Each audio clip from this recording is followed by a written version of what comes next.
What's up everyone, welcome back to the channel. So today I'm going to be going to the Glendora Mountain Road, or abbreviated as GMR.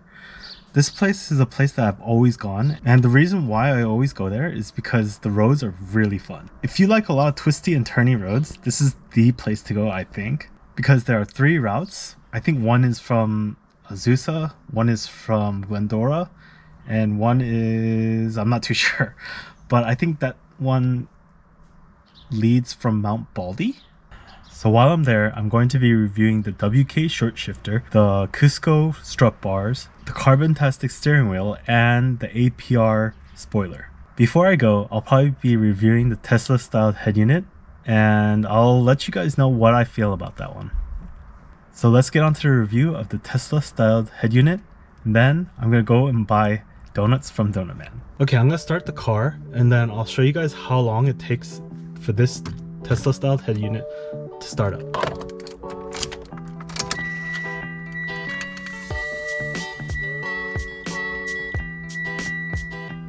Okay, so that took a while, but truthfully that was a lot faster because I already started my car today. And I'm gonna turn off the radio. When I turn on the navigation, it takes forever. Okay, I just pressed it. I have all the Google Maps downloaded, and I feel like it shouldn't take this long, especially if it has an octa-core in it. And I think it was 4 gigs of RAM. At this point, it's slower than like the first generations of Androids, and I don't think this is acceptable for what I paid for this. I mean, it's still loading. Okay, so this is just one of the negatives of this screen. Then while I'm driving, I'll show you guys how bad the glare is from when it's in the sun, and then how poor the quality of the actual screen is itself. So this, I think, is actually an LCD screen, not an LED, and I can't believe how long this is taking just to load. I mean, if I press a different thing and then go back to navigation, it might work, but doesn't seem like it is. I think I'm gonna have to find something that'll change the layout of the whole thing itself. Maybe that might work. Okay, so still waiting after a long while. I mean, you guys can see the time. It usually doesn't take this long. I think this is a special case. I don't know why it's taking this long, but yeah. I'll show you guys one of the other applications that I do use. It's called the Torque app. Now I'll show you guys what gauges I'm using. So it's still going on. I'll just go to the Torque app. Okay, I don't know what's going on with this, but it's being extremely slow. The car is on the on position, and okay, there it goes. That took a while. Okay, so this one, it actually works, kind of, but the car itself is actually off right now.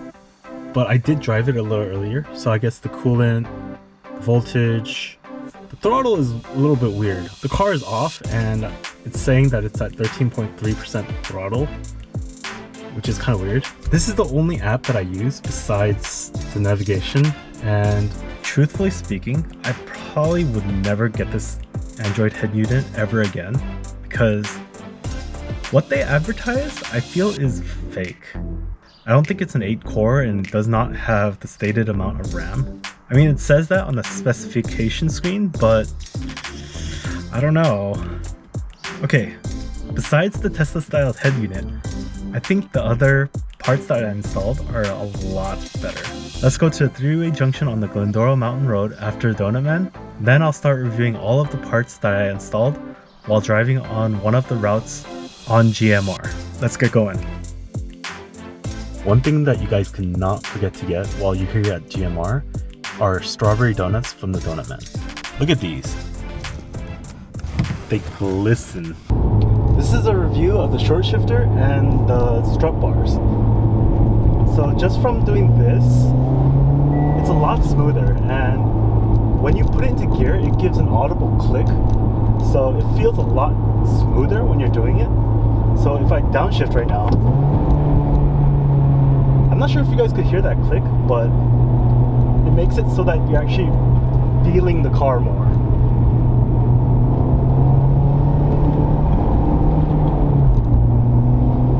I'm not sure if you guys could hear that, but yeah, it feels really nice having the short shifter.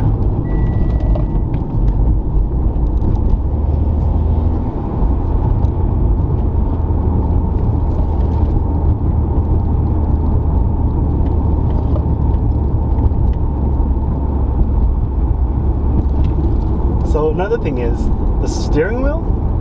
It makes it so that you can grip it a lot better than the OEM steering wheel. Because while I'm gripping this, I usually only use one hand to drive. I know that's not safe, but I don't know. It's what I got used to while driving. So when I'm doing a one-handed drive, it has multiple points where I can grab onto, and it makes it so that it's a lot safer than the OEM, because the OEM is completely smooth. This one, I can grab it right here, I can grab it right here, right here, right here, right here. I usually drive left-handed because I have to shift with my right. And if you guys are really into racing or going into the canyons, I feel like it's a really good idea to get one of these kinds of steering wheels.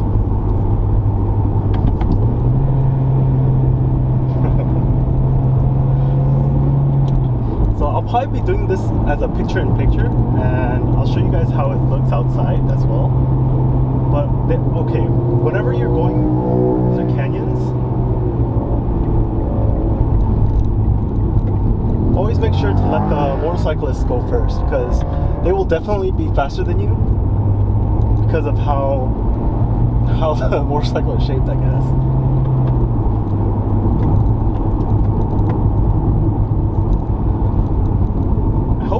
Hopefully you guys could see the scenery outside, because it is very nice out here. Again, this is Glendora Mountain Road. An abbreviation for that is GMR. So another name for this place is called Azusa Canyon.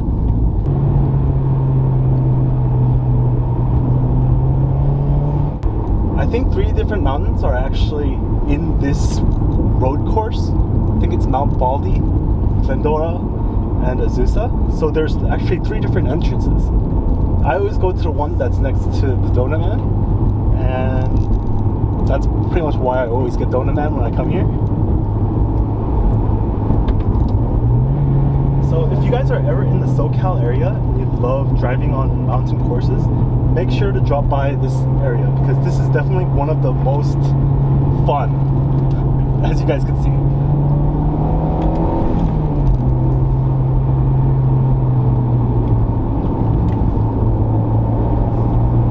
I haven't driven in mountains in a really long time, so after adding the strut bars, the front and the rear, I feel like there's a slight difference in the rear, especially because in the front there was an OEM strut bar which I replaced with the Cusco, but the rear, it was nothing, and the rear strut bar definitely stabilized the rear a little bit more. So I feel like there's less, what was it called? Oversteer or understeer? It's one of the ones that where the back, yeah. So adding the rear strut bar made it so that the rear feels a lot more stable. I don't know if it's because of a placebo effect, but most likely it did help because it stiffened the back a lot more.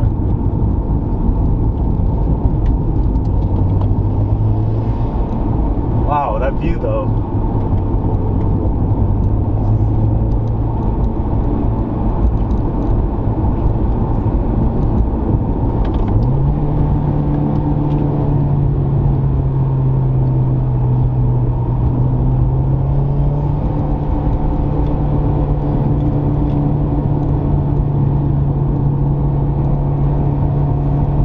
Whenever you're driving road courses like this, be sure to always watch out for motorcyclists and bicyclists, because there are going to be a lot, and there's a lot of blind corners that you take, so always be careful. You don't want to hit someone and accidentally injure them, or even worse, kill them.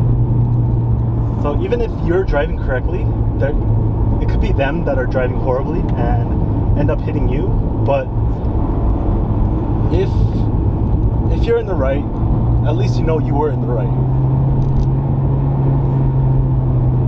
Also, always connect to dash cam, because that will definitely help you in any case.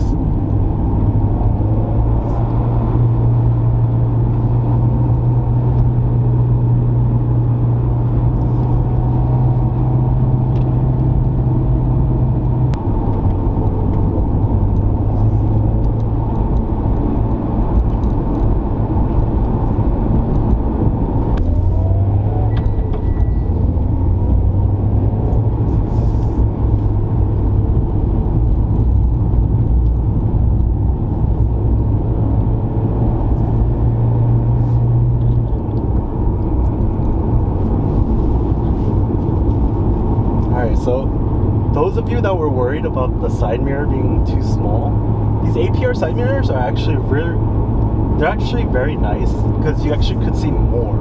Even though they're smaller, the amplification is a lot wider, so you actually could see a lot more, and it's a little better because you can get closer to the walls because they are smaller.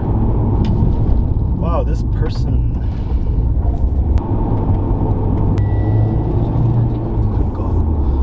Alright, so be careful of drivers like that. I'm sure you guys will see it through the GoPro, but don't ever stop on roads that are blind corners, because people will crash into you. Alright, so all of the lights that were on before I destroyed the clock spring are off, besides the TPMS, of course. And the beeping is actually because I have to change my brake fluid. I think it's a little low, so every time I accelerate too hard, I think the fluid level makes it so that the computer thinks there's no brake fluid. Yeah, so another mod that I'm going to do is stainless steel brake lines. That'll definitely help with the braking. I'm not sure if it'll help that much, but most people say it definitely helps. So the rear wing, the spoiler, is more for high-speed applications, I think, because I definitely can't feel a difference from the spoiler itself, but it does look a lot nicer.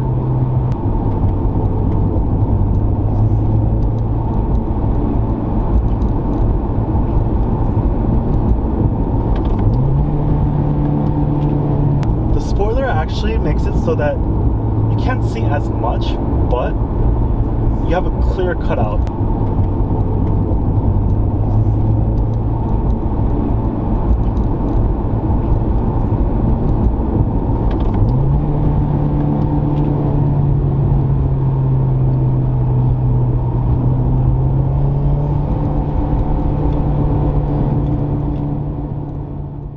So I haven't been speeding past 100 miles per hour, so I wouldn't know if the spoiler is working to its full potential until I actually do that. So if I actually want to do that, I'll probably have to hit a track, then do like a top speed run or something.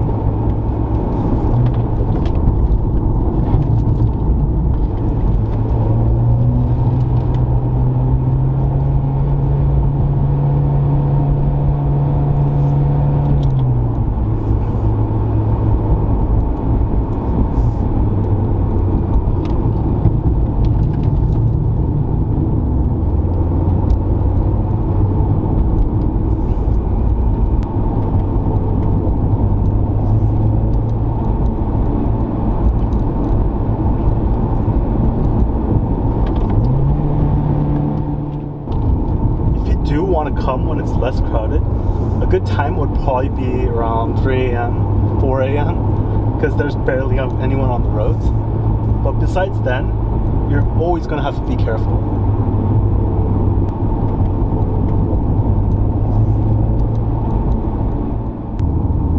Besides the people that you have to be careful of, you have to be careful of driving on this actual course, because it is very twisty and turny.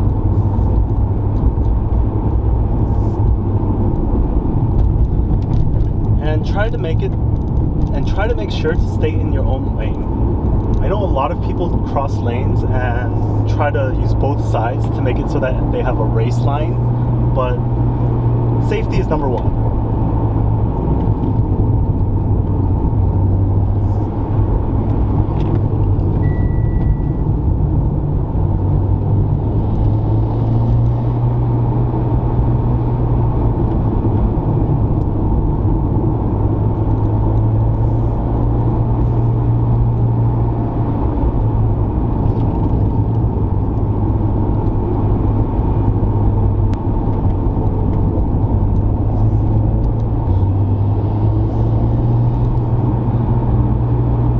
So there isn't much left of this trail.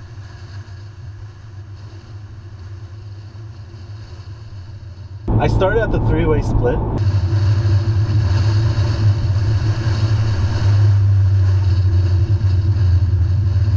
And we're pretty much done with exiting one of the routes.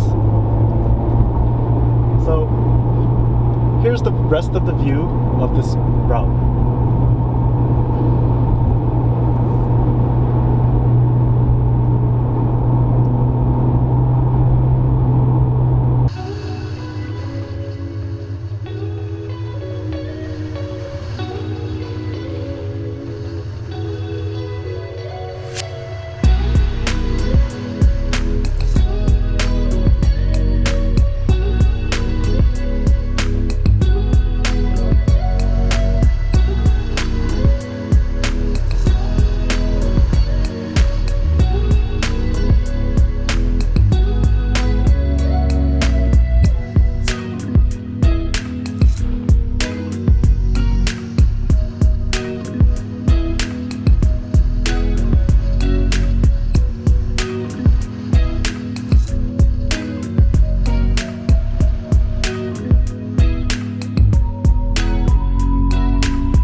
So this is what I was talking about earlier when I said you can't really see the screen while driving.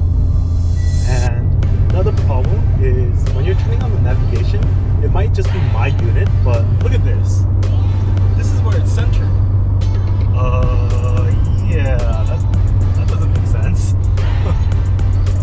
Yeah, so thinking about this unit, give it another thought and look up other units before you commit to buying this unit. Alright guys, so I reviewed as best as I could while on the canyon. I hope you guys enjoyed that video, and if you guys have any other questions, let me know. But don't forget to give me a like and a subscribe, and I'll see you guys next time. Later!